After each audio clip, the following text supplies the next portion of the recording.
Hello, Mordarim here. In today's video I want to show you how to build the ultimate strength character in Lords of the Fallen. And what better way to do this than to whip out a gigantic piece of steel, infused with more steel and finished with some good old muscle power goodness. But we are also going to learn some gravity spells, like Muscle Magic Juggle to show those mages, clerics and paladins how it's really done. And Muscle Magic Gravity Well to help everyone inspect the floor so they can prepare it for your divine muscle feat. And we also have some range options with Muscle Magic Axe to Face. This allows us to compete with the best archers out there. Gigantic bosses spamming magic spells? No problem. Just shower them with axes. And groups of enemies? Just mow them down. That's all there is to it. So what about regular bosses? A true test of skill and power. But there is some secret sauce we can add to the mix. Just start hitting them. It's that simple. Your steel stick will throw them off balance, allowing you to punch them some more. Regular enemies on the other hand can also be just staggered and beaten to a pulp using your trusty approach of going for the face, until they submit to the most powerful form of magic, their muscle. But what about defenses? Muscle and steel are our friends. Just equip the heaviest and most unflexible piece of metal you can find and call it a day. Resistances in this game are amazing and shield you from damage incredibly well.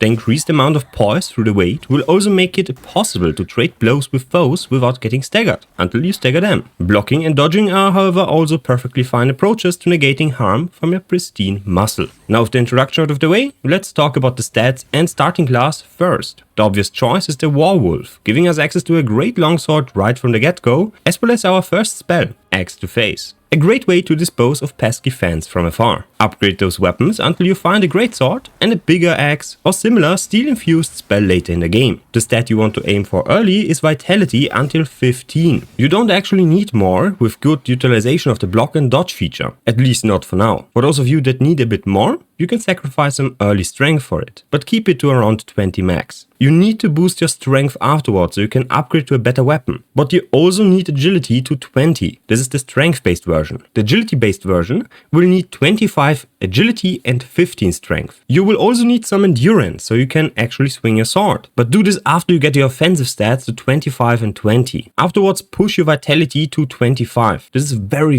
important. You need the extra health so you can actually take some hits, and you're also going to increase your weight capacity, which allows you to use heavy armor you find. So let's talk about weapons first. The first weapon you're going to be able to obtain is the Werewolf Sword. This sword is the starting weapon of the Werewolf class. This weapon has two stances, the one-handed one and the two-handed one. You always want to be in the two-handed one. The main moveset you're going to use is the light swing one and then another one to follow up. This is a very fast poke combo and will deal approximately the same damage as a great sword swing. It comes out very fast, deals AoE damage, and is just a really good combo to use. You can actually combo this one 6 times, so it's a 1, 2, 3, 4, 5 and 6 combo. This will drain your stamina and is rather slow, so the best way to go about this one is to just do a 1-2 combo and then dodge back. So you are using and utilizing openings the boss provides. Another really good attack is going to be the charge attack. So that's a 1, and you can follow this one up with another one, and then with another one, and ad infinitum. However, most bosses will not allow you to charge more than 1.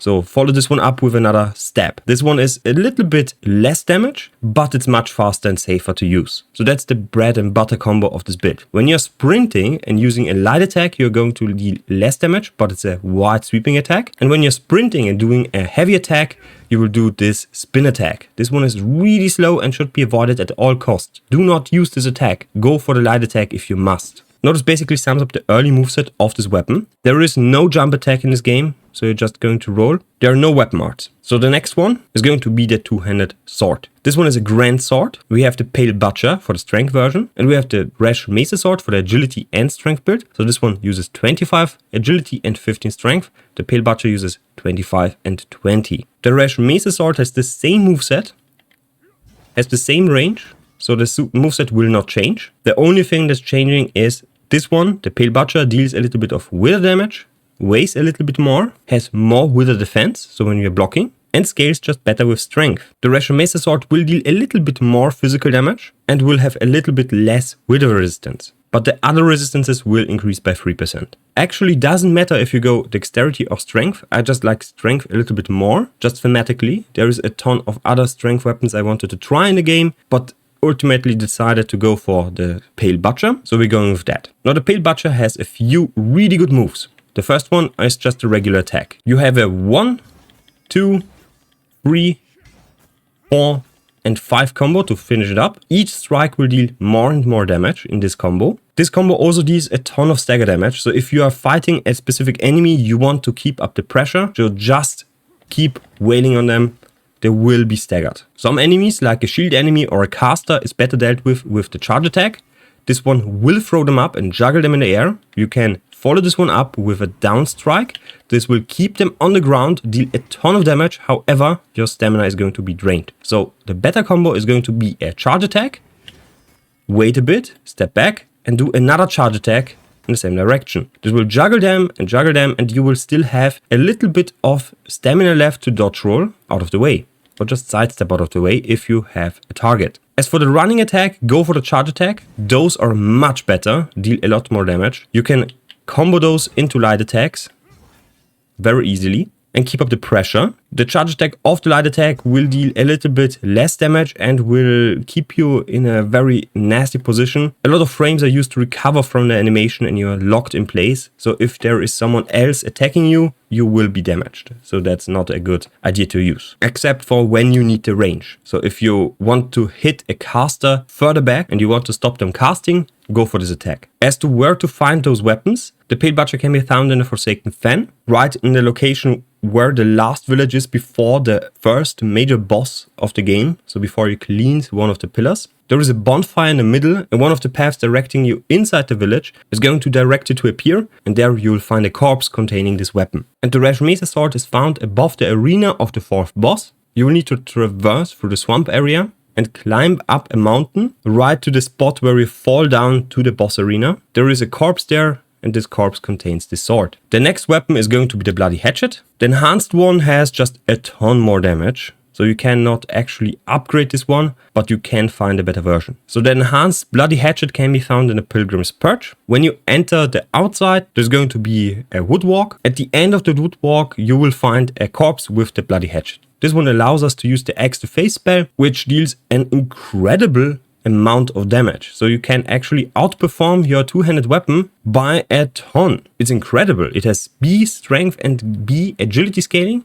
It deals bleed damage. It's just incredibly strong. For the other consumables, you can use the Radiant Burst Parchment. I sadly have no idea where I found this one, but this one can heal you. So when you're throwing this one on the ground, it will actually heal you. Great way to restore health. There is a second version, the Enhanced Radiant Burst Parchment. This one is found after leaving the Perch, right to the next really nice looking zone. There's a ton of enemies and one of the corpses there contains this parchment. And the last one is going to be one of the grenades, so you can find the Empyrean Grenade for some holy damage, the Snake Oil Grenade for a little bit of physical damage and poison damage. The Snake Oil Grenade also has the effect of reducing the physical resistance of enemies, so you can use this one to debuff foes and then wail on them with the axe or with your sword. You can find the Snake Oil Grenade in the gorge. After defeating the Ruiner, you will find the tower there. You can loot it right in that spot. I know there is also an enhanced version of this one. I have not found this one yet, but I will provide you with a comment down below pinned with the locations and description of how to find those items, so you don't actually need to look up a wiki. Next, let's talk about the armor. For the armor, we are going to use the heaviest stuff we can find. I have been using the Ruiner helmet for a ton of physical and fire resistance. I'm currently in a zone that deals a lot of fire damage, so I'm trying to match the resistances here. That's very important. If you're going to go to a radiant damage zone, you want to boost your holy resistance and your smite resistance. Fitzroy's armor is just the heaviest stuff I have found so far. There's also the Crimson Rector armor. This one is also a heavy armor with a ton of holy resistance. So this one is preferable for the holy zone.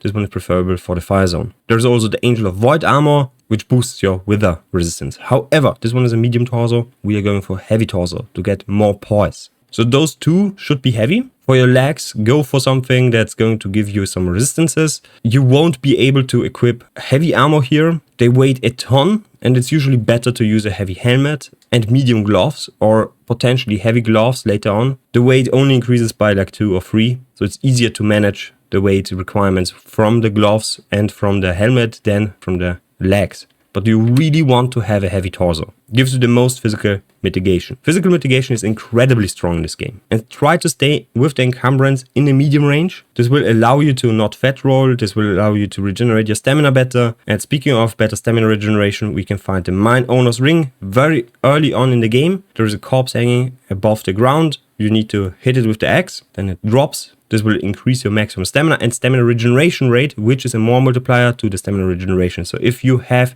lightweight or medium weight, you're going to regenerate more stamina than with heavyweight. Then we have the stat ring. So I found one with vitality, with strength, one with strength and agility, one with vitality and endurance. All of those are perfectly fine to use. Pick whatever you found in your run. The pure attribute rings give you strength +3, vitality +3. The curse worm ring gives you +1 strength and +1 agility. And same with the ring of duty, 1 vitality, 1 endurance. So it's better to use a pure ring. I prefer the vitality because this one gives you weight capacity and health, quite a lot at that. So this one was just a better pick for me. And then you have the amulet. You can find the Warrior's Claw amulet through obtaining the bell key. So you can find this one, the Pilgrim's Perch key, right in the starting zone. There is a vendor there that sells this one. Buy this one, and then right where you find the smith for the first time, right before the third boss, the archer boss, you will find a door that you can open. Run to the item lying at the corpse there, loot the item. That's the Warrior's Claw amulet. You don't actually need to kill anything there, but this one increases your damage by 10%. So I tried this one with multiple setups. It's always 10% more damage. It's really, really good. And then you have the Scornful Effigy. This one reduces your maximum health